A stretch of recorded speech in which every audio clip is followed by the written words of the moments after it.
I didn't plan to see her that day. It was a Wednesday, one of those in-between days where nothing stands out. I dropped by the laundromat late in the morning, a plastic bag of shirts balanced on my arm, earbuds dangling but no music playing. The hum of dryers filled the space like a low ceiling. She was already there. Sitting on the molded plastic chair by the window, paperback folded back in her hand. I'd seen her before, a few times, same building, 2 floors above mine. We'd exchanged nods, short greetings. Nothing to hold on to. But still, when I noticed her across the row of turning machines, something tugged at me like a string. I caught myself glancing at her book. She noticed and tilted it slightly, enough for me to read the title. I don't remember the words, only that it was something heavy, not the kind of thing you take to a laundromat. "You ever actually finish those?" I asked before I could stop myself. Her smile came late, like she weighed whether or not to give it. "Sometimes," she said, voice low.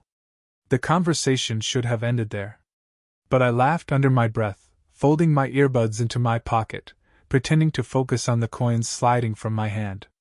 She closed the book on her finger. "What about you? Do you finish anything?" It sounded casual, but the way her eyes held me, steady, without a blink, made me feel exposed. I shrugged. "Depends. Laundry, maybe." A beat passed. The dryers hummed louder. It wasn't attraction like lightning. More like heat from a lamp you hadn't noticed until you leaned closer. I busied myself, tugging shirts into the machine, smoothing a cuff that didn't need smoothing. Out of the corner of my eye, I saw her shift, uncrossing her legs, tapping the edge of her book against her knee. She wasn't looking at me. Not exactly. But not away either. When my washer started its cycle, I sat a chair away from her. Not close enough to call it bold. Not far enough to call it nothing. We didn't talk for a while. She read, or at least kept her eyes on the page. I tried to scroll my phone but ended up staring at the same screen, thumb hovering over a half-written text I hadn't sent in weeks. "How are you?" The draft sat there, unaddressed, like a secret only I carried. She broke the quiet. "You always come on Wednesdays?" I looked up, surprised by the question. "Not really. Just happened today." Her lips curved at the edge, like she didn't fully believe me. The air smelled of detergent and heat. The clock ticked past noon. A dryer door clicked shut in the back.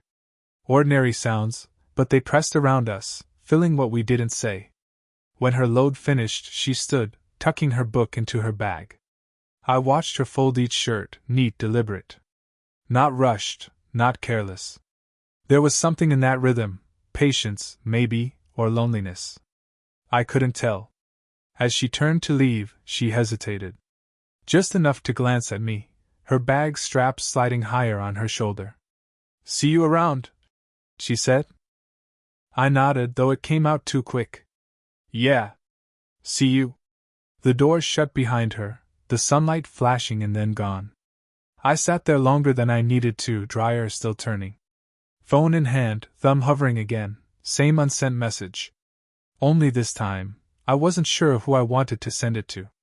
I saw her again the following week, though I told myself it was coincidence.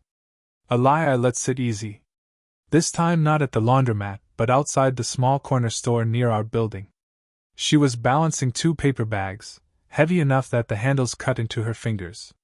"Here," I said, reaching out before I thought. She hesitated but handed one bag over, like she was testing how I'd carry the weight. "You don't have to, I'm already here," I cut in, adjusting it against my hip. Her apartment was only a flight above mine, and it felt strange walking that short distance together. I'd never been in her place, only past the closed door. When she unlocked it, I half expected her to tell me I could leave the bag at the threshold. Instead, she stepped back. "Inside's fine." The apartment smelled faintly of citrus and old books.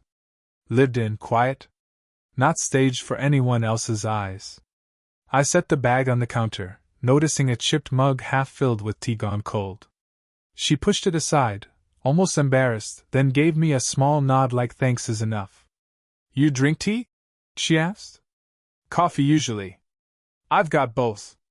Her tone carried no invitation, but when she filled the kettle anyway, I didn't move to go. The silence stretched, softened by the click of the burner. She leaned against the counter, arms folded. There was a tiredness in the way she stood, like she'd been carrying more than just groceries.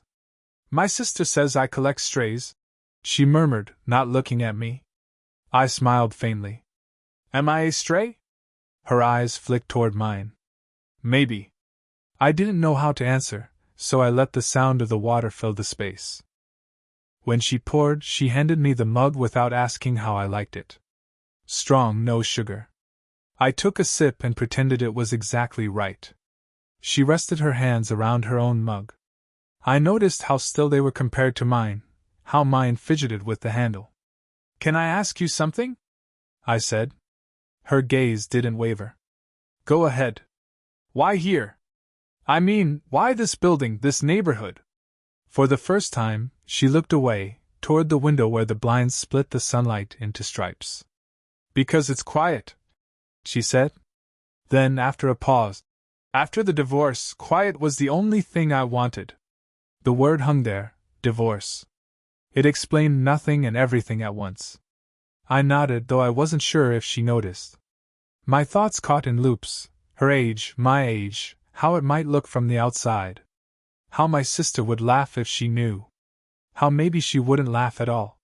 She broke the silence with a dry, almost playful line. Now you know too much. Do I? She didn't answer. Instead, she brushed past me to set her mug in the sink, the sleeve of her sweater grazing my arm. A simple touch, accidental by design. But it stayed longer than it should have, humming under my skin. I don't know why that moment stayed with me. Maybe because it felt like someone finally saw me. The next time I saw her was in the lobby, a week later. I almost didn't stop. She was checking her mail, head bent, glasses slipping down her nose. Ordinary, forgettable. But the way she straightened when she noticed me made something shift inside my chest. You're out late, she said. Laundry. I lied. I hadn't touched my clothes. She smiled like she knew. We ended up walking the stairs together. Each step too loud, each pause stretched. She moved slower than usual, as if waiting. I thought about saying something, anything, but every line in my head came out sounding practiced. At her floor she stopped, fingers hovering on the rail.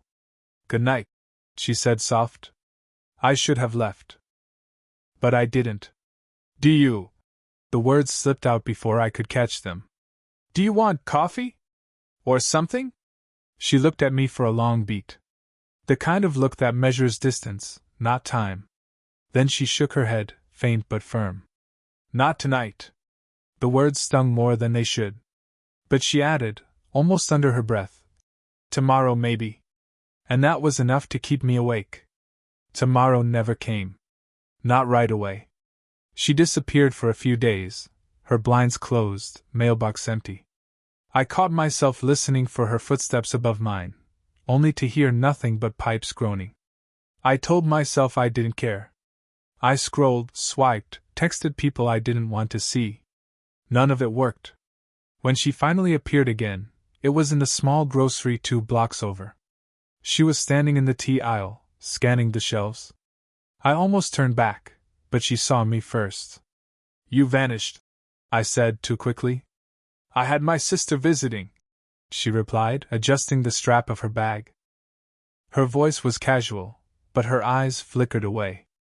I nodded like it was nothing. But inside, a stupid, raw relief. We walked back together. Somewhere between the crosswalk and the front door, my hand brushed hers. Just by accident. Or maybe not. She didn't pull away. Inside the building, we lingered by the stairs again. The air smelled faintly of rain from outside. You shouldn't, she began, then stopped. What? Her jaw tightened, like she was trying to hold something back. It's not. A door opened down the hall. A neighbor stepped out, fiddling with keys, not even glancing at us. But the spell broke. She shifted, pulling her sweater closer around her. Good night, she said again, sharper this time. I wanted to argue, to tell her what was already obvious. Instead, I just nodded.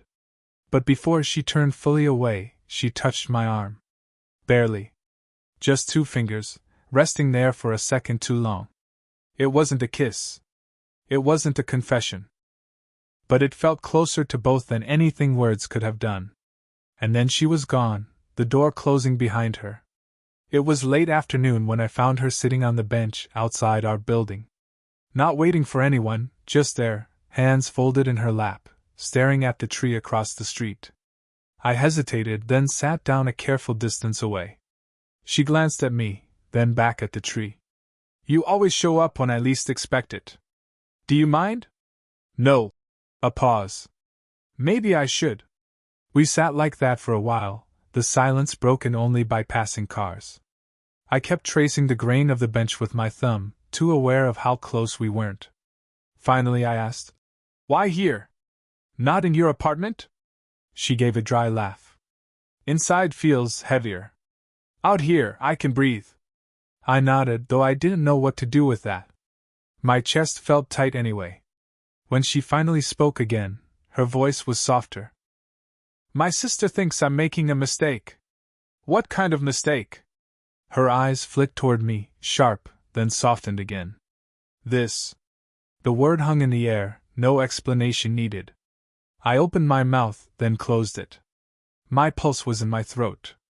She went on. "She says you'll leave. That you'll find someone who fits better." Her hands clenched together, then released. And maybe she's right. The truth of it stung. I hated how much sense it made. But I couldn't let it sit untouched. "She doesn't know me." Her lips parted, like she wanted to argue, then pressed shut. The air thickened between us. I leaned forward, elbows on my knees. "Do you think I don't know what people would say? About us?" Her silence was answer enough. She kept her gaze fixed on the tree, as if it had all the words she couldn't find. I tried again. "I'm not stupid. I know the difference between curiosity and—" I cut myself off, heat rising in my face. "Between what?" she asked, voice low. I swallowed. "Between that, and wanting someone for real." The words sat there, too bare, too clumsy.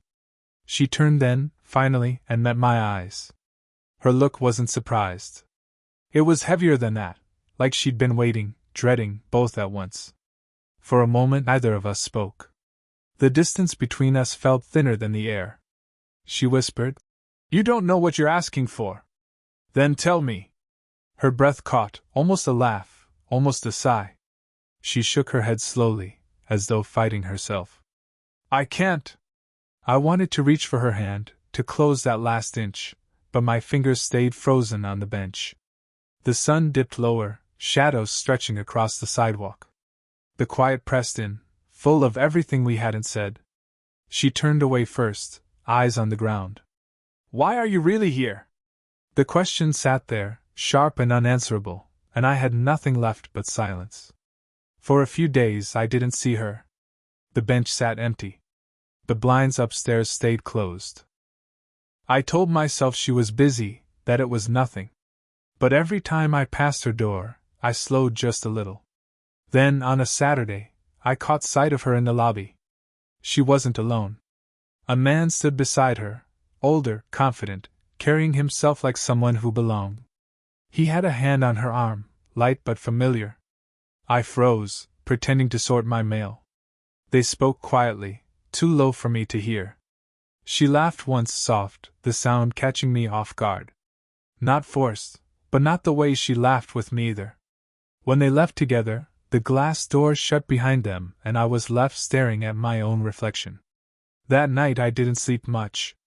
I kept running through every small thing, her pauses, her hesitations, her sister's warning. I told myself I didn't care. But the truth lodged under my ribs. The next afternoon, I saw her again in the stairwell. Alone this time, carrying groceries. I should have offered to help, but my feet felt stuck. She noticed me halfway up the stairs and stopped. "Hey," she said, like nothing had shifted. I forced a smile. "Hey." She waited, as though expecting me to ask. I didn't. She adjusted the bag on her hip, nodded once, and kept walking.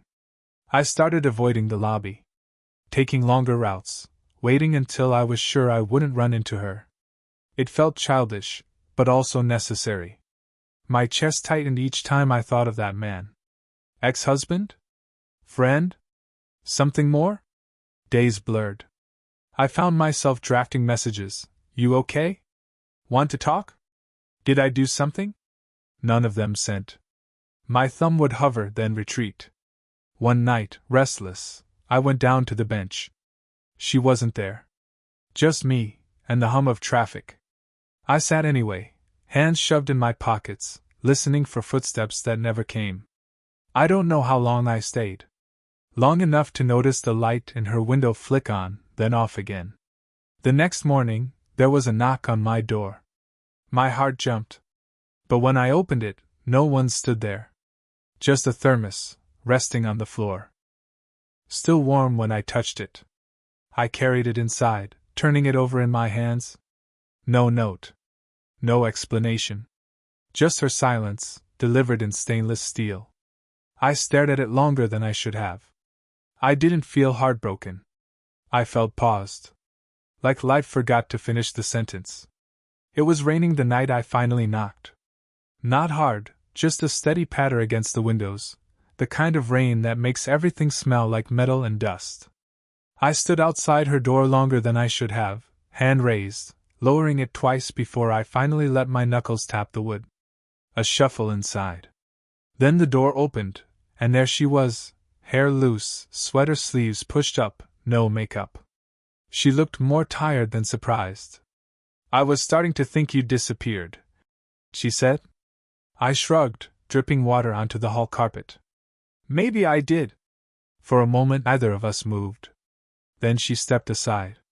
Come in before you soak the floor. Inside, her apartment was dim. Just a low lamp by the couch, a faint smell of tea. I stayed near the doorway, unsure where to stand. You don't usually knock, she said, folding her arms like she needed the shield. You don't usually leave things outside my door. I held her gaze, waiting. Her lips pressed together, a flicker of guilt, or maybe something else. I didn't know what to write.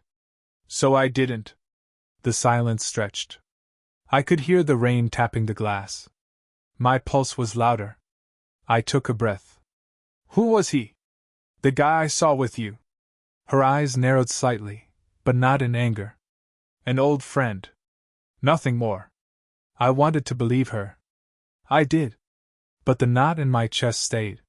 She seemed to sense it, because she sighed and set her hands on the back of a chair, grounding herself. You think I don't notice? The way you look at me? I felt heat climb my neck. I don't. Yes, you do. Her voice softened, but it didn't let me go. And I can't keep pretending it doesn't matter. The room shrank. Every word she wasn't saying pressed down between us. I wanted to tell her everything, that I wasn't curious, I wasn't passing time, that it was real in a way I didn't even know how to name. But all that came out was, then tell me to stop. She looked at me like the question knocked the wind out of her. Her hands curled tighter on the chair. Her throat worked like the word was there but stuck. Finally, she shook her head once. Small, but clear. I exhaled, not sure whether it was relief or fear. We didn't rush. I stepped forward, slow, until I was close enough to see the fine lines at the corner of her eyes, the way her breath caught in her chest. My hand hovered, then brushed lightly against hers on the chair. She didn't move away. Her fingers twitched once, then settled against mine. It wasn't dramatic. No kiss, no declarations. Just her looking at me, tired but unguarded, and whispering, "Okay." And that was enough. It didn't happen all at once. There wasn't a night where everything shifted neatly into place. It was quieter than that, like a room slowly filling with light, and only noticing when you could finally see each other clearly. We never talked about what that rain-soaked night meant. We didn't need to. Instead, little things began to change. Some mornings, when I came down for coffee, she'd already be on the bench, thermos in hand. She never asked, just poured me a bit into the chipped mug she kept in her bag. Strong, no sugar. I pretended not to notice it was the way I liked it. Other times, she'd knock once at my door, quick, almost impatient. "Walk?" she'd say, and we'd circle the block like it was a ritual. Some evenings, we didn't talk at all. Just the sound of our steps, falling into rhythm. I stopped waiting for her to vanish. And she stopped waiting for me to pull away. One Saturday, I caught myself on the bench alone, checking my phone out of habit. 8:47 a.m. A number that meant nothing except that it was the time she usually appeared. And then, right on cue, her shadow stretched across the pavement, and she sat beside me without a word. She handed me her thermos. "You always take the first sip," she said. I frowned, surprised. "Do I?" "Every time," she murmured. Then she leaned back, eyes closed, like she'd said enough. It was such a small thing, but it landed heavy. That she noticed. That she remembered. That she'd been paying attention all along. Life didn't become perfect. My sister still called, asked too many questions. She still bristled at the idea of being seen in certain places, her hands sliding from mine when neighbors passed. And yet, when we were alone, the walls dropped. I'd catch her leaving tea to cool on the counter, forgetting it mid-thought. Or folding a shirt twice, just to smooth the same line. These tiny, ordinary flaws became the rhythm of being near her. They didn't make her smaller. They made her real. Sometimes I thought back to the first time in the laundromat, the hum of machines, the way she tilted her book toward me. It felt like another lifetime. And yet, it was the thread that led us here. One evening, as the sun dropped low and the air turned heavy with summer, we sat on the bench again. Neither of us spoke. She set her hand on mine casual, like it had always belonged there. I looked at her, at the lines etched soft at the corners of her mouth, at the way her eyes stayed on the street instead of me. And I thought, this is it. Not the grand moment. Not the declaration. Just this. Someone beside you, steady, at 8:47 a.m., with tea cooling on the counter, and silence that finally feels like enough. Did this story stay with you? What kind of quiet, real love stories do you want to hear next?